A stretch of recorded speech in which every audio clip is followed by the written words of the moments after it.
Hello everyone, this is Zeeebo and welcome to this Mongil Stardive video. So in this Mongil Stardive video, we're going to talk about two very important features that you need to know with regards to Chainlink and Request Board so that you're able to min-max on the best build for your units.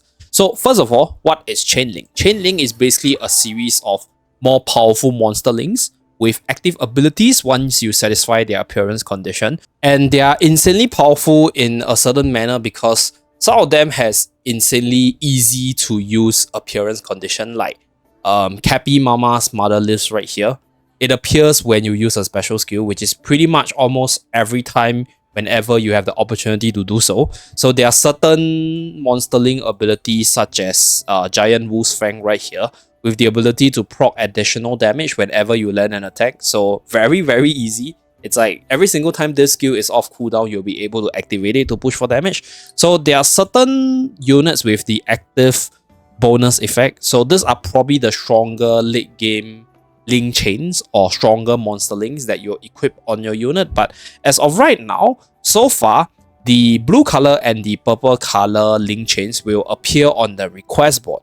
So how you actually find out which of these link chains belong to which monster is the monster name under the link chain right here. So highlighted in orange. So Mother's Live is by Cappy Mama, right?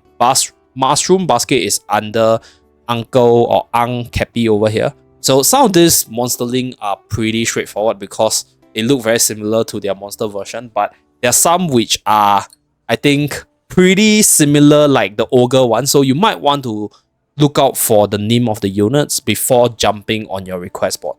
So you use your request board not only to farm for the EXP, you use it to farm for the specific link chains you want on your units. So this is something which is insanely powerful.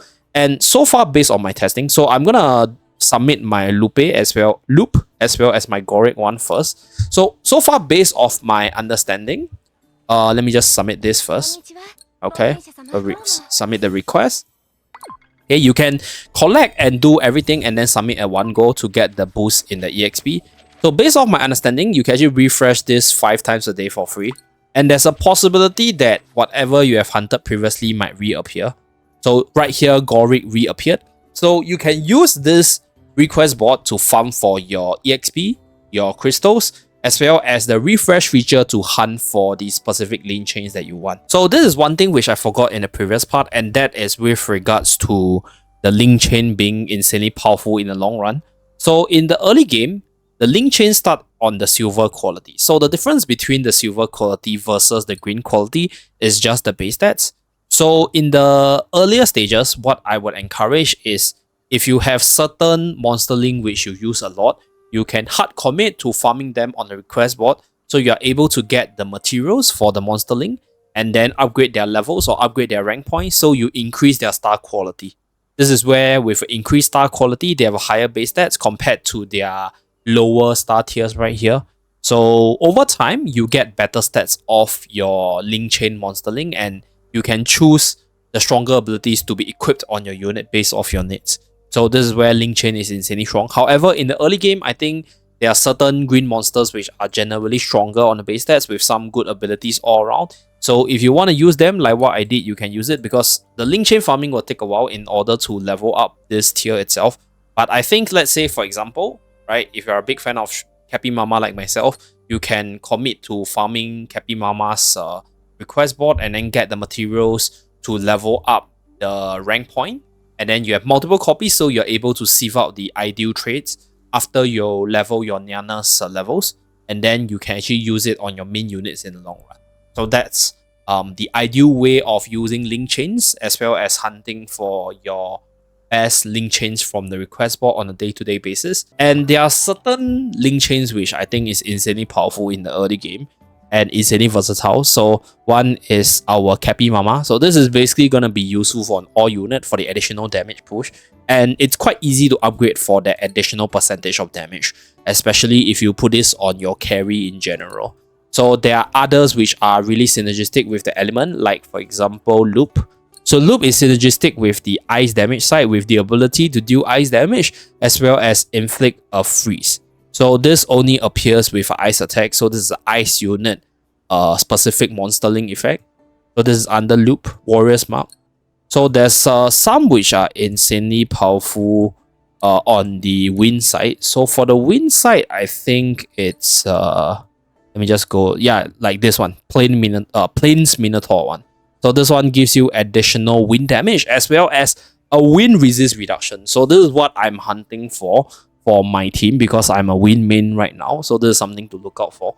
So it is important to actually run through the link chains whenever you move into the new maps and see what you have unlocked, and then you refresh your request board to hunt for the ideal monsterling effects for your team or unit.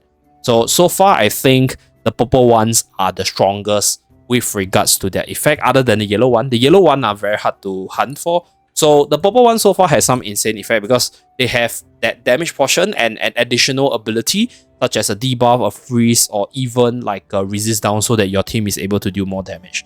So that's with regards to the link chains, very, very important.